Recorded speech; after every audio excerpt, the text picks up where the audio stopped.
Hello all, this is doctor Neeraja. So ఈరోజు ఒక incident చెప్పాలనుకుంటున్నాను.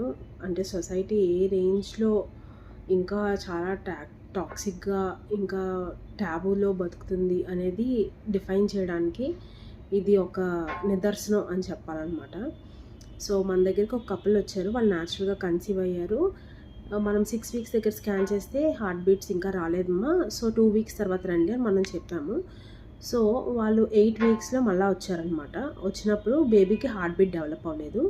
సో ఇలాంటి కండిషన్ని మనం మిస్క్యారేజ్ అని అంటాము. అంటే it's kind of an abortion అనమాట.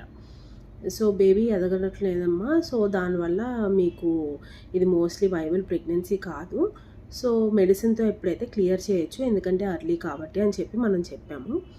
సో ఆ విజిట్లో వాళ్ళకున్న డౌట్స్ అన్నీ క్లారిఫై చేసుకున్నారు, both husband and wife.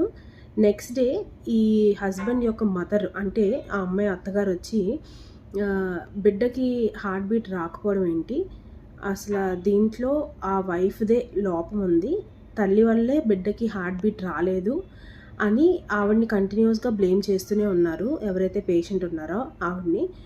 So మనం ఎక్స్ప్లెయిన్ చేసామన్నమాట, ఇలా కాదమ్మా, ఇలాంటి సిచ్యువేషన్స్ జరుగుతాయి, 100లో ఆల్మోస్ట్ 20% ఆఫ్ ప్రెగ్నెన్సీస్కి ఇలాంటి ఛాన్సెస్ ఉంటాయి అని మనం ఎంత చెప్పినా సరే ఆవిడ అర్థం